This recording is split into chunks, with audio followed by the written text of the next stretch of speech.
नमस्कार, खबर प्रधान देख रहे हैं आप और मैं हूं आपके साथ संगीता श्रीवास्तव। देखिए, पश्चिम बंगाल के अलावा असम, केरल, तमिलनाडु और पुडुचेरी में विधानसभा के चुनाव अब संपन्न हो चुके हैं और बस लोग नतीजों का इंतजार कर रहे हैं। वोटिंग खत्म होने के साथ ही सभी ने विधानसभा चुनाव को लेकर के अलग अलग एग्जिट पोल्स में अपने आकलन बताए। सट्टा बाजार भी अलग अलग ऐलान कर रहे हैं। पश्चिम बंगाल को लेकर सबसे ज़्यादा बातें हो रही हैं। पश्चिम बंगाल के लिए भी अलग अलग एग्जिट पोल अलग अलग नतीजे बता रहे हैं। सबसे ज़्यादा चर्चा बंगाल की हो रही है। इसकी एक वजह भी है कि बाकी राज्यों में तो जैसे लोग आश्वस्त हैं और लोगों को अंदाज़ा है कि सरकार किसकी बनने वाली है, लेकिन बंगाल में कांटे की टक्कर अब भी दिखाई पड़ रही है। एग्जिट पोल भी जो बता रहे हैं, जो नतीजे बता रहे हैं, उसमें भी कांटे की टक्कर ही दिखाई पड़ रही है। ज़बरदस्त तरीके से आपस में ये टकराहट देखने को मिल रही है, खास करके टीएमसी और बीजेपी के बीच में। कई कन्फ्यूज़न है। 294 सीटों के लिए पश्चिम बंगाल में चुनाव हुए हैं और बहुमत के लिए चाहिए होते हैं 148 सीटें। पी मार्क एग्जिट पोल की बात करें तो टीएमसी को उसने 118 से 138 के बीच सीटें दी हैं। बीजेपी को उसने 150 से 175 के बीच सीटें दी हैं, जबकि अन्य यानी लेफ्ट और कांग्रेस की बात करें तो 2 से 6 सीटें तक जा सकती हैं। तो ज़्यादा इसमें बीजेपी की तरफ झुकता हुआ दिख रहा है सीटों का कवर पूरा। और कई सर्वे ऐसे हैं जिसमें पश्चिम बंगाल में भाजपा की सरकार बनाने का दावा किया जा रहा है। वहीं ममता बनर्जी की तृणमूल कांग्रेस को पिछड़ता हुआ दिखाया जा रहा है। वोटिंग के बाद एग्जिट पोल अक्सर माहौल बना देते हैं। टीवी चैनलों में, स्टूडियो में बैठकर जो डिबेट की जाती है वो भी एक तरह से माहौल बना देती हैं। और सोशल मीडिया पर ज़्यादातर कमेंट्स आते हैं जो अपनी अपनी पोस्ट डालते हैं, उससे भी ये बहस तेज़ हो जाती है और जनता के बीच नतीजों की एक तस्वीर बनने लगती है। लेकिन कई बार ये तस्वीर हकीकत से बिल्कुल अलग भी निकलती है, जैसा कि पिछले चुनाव में हुआ था। पश्चिम बंगाल का 2021 का चुनाव अगर आपको याद हो तो इसका सबसे बड़ा उदाहरण बनकर सामने आया था। उस वक्त भी लगभग एग्जिट पोल यही संकेत दे रहे थे कि राज्य में भाजपा की सरकार बनने जा रही है। भाजपा एक बड़ी ताकत के साथ पश्चिम बंगाल में उभर कर आ रही है और सत्ता की चाबी भी उसके साथ आएगी।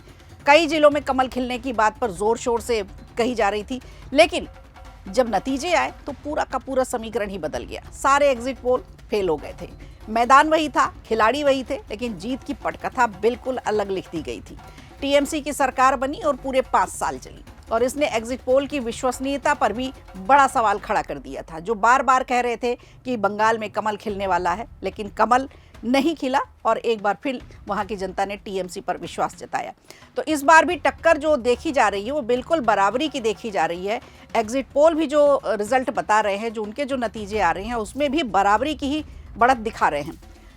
कोई बीजेपी को बढ़त दिखा रहा है तो कोई हवा ज़रूर बीजेपी की तरफ से बनाई जा रही है। ये भी एक देखने में आ रहा है कि हवा पिछले साल के चुनाव में यानी 2021 में भी बीजेपी की तरफ बनाई गई थी और इस बार भी जो हवा का रुख है वो बीजेपी की तरफ ज़्यादा दिखाई दे रहा है। पश्चिम बंगाल विधानसभा चुनाव में अपने मताधिकार का प्रयोग करने के बाद मुख्यमंत्री ममता बनर्जी ने विक्ट्री का साइन दिखाया था, आपको याद हो तो पीएम मोदी ने भी अपनी आखिरी सभा में ये कहा था कि अब वो शपथ ग्रहण समारोह में ही आएंगे। उन्होंने कहा ये मेरे आखिरी चुनावी सभा है। तो शपथ ग्रहण समारोह में कौन आएगा, कौन लेगा शपथ, ये देखने वाली बात होगी। एक तरफ तो दावा किया जा रहा है कि तृणमूल कांग्रेस 2/3 बहुमत से लगातार चौथी बार सत्ता में वापसी कर रही है। विक्ट्री का निशान सीएम ने दिखा दिया। तो दूसरी तरफ पहले चरण की वोटिंग के बाद से ही बीजेपी की तरफ हवा बनने लग गई थी और 93% लगभग वोटिंग हुई पहले चरण में। उसके बाद ही ये कहा जाने लगा था, खास करके बीजेपी के तमाम जो बड़े नेता थे वो अपनी जीत का दावा करने लगे थे। संकेत तो ये मिलता है कि महिला मतदाताओं के बीच मुकाबला काफ़ी करीबी का रहा, क्योंकि महिलाओं के लिए ही ये कहा जा रहा था कि उस सुरक्षा की सबसे बड़ी बात आ रही थी, महिलाएं निकल नहीं रही। तो इस बार आपने देखा होगा कि महिलाओं की लंबी लंबी कतारें पोलिंग बूथ पर देखी गई। तो एक बार देख लेते हैं हम कि महिलाओं का जो कितना प्रतिशत है जो टीएमसी की तरफ जा रहा है और कुछ कितना प्रतिशत है जो बीजेपी की तरफ जा रहा है। तो टीएमसी की बात करते हैं तो 44% महिला वोटर्स टीएमसी की तरफ जाती हुई दिख रही हैं, जबकि बीजेपी की तरफ 41% वोटर्स जाती हुई दिख रही हैं। बाकी अन्य की बात करें यानी कांग्रेस की बात करें या लेफ्ट की तरफ बात करें तो उनको सिर्फ 15% महिला वोट जाते हुए दिख रहे हैं। अब पुरुष मतदाताओं की अगर हम बात करते हैं तो टीएमसी को 40% पुरुष वोटर्स जाते हुए दिख रहे हैं और बीजेपी की बात करें तो यहाँ पर 44% पुरुष मतदाता ऐसे हैं जिन्होंने बीजेपी को सपोर्ट किया है, बीजेपी को वोट दिया है। ये एक आकलन है। और एक अन्य लोगों की बात करें, अगर पुरुष वोट किस तरफ जा रहे हैं तो 16% है, यानी महिलाओं का 15% है और दूसरे दलों के लिए 16% पुरुषों के वोटर हैं, टीएमसी और बीजेपी से अलग।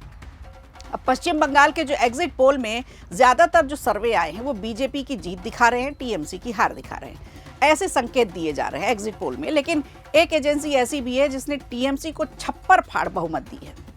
पश्चिम बंगाल के poll of polls exit survey में बीजेपी को 141 से 149 सीटों की बढ़त दिखाई जा रही है, जबकि टीएमसी को 134 से 142 सीटों का अनुमान है। तो आप देखिए कि बहुत ज़्यादा अंतर नहीं है सीटों में, और यही 2-4 सीटें जो कम ज़्यादा ऊपर नीचे होंगी ये सत्ता की चाबी सौंपेंगी।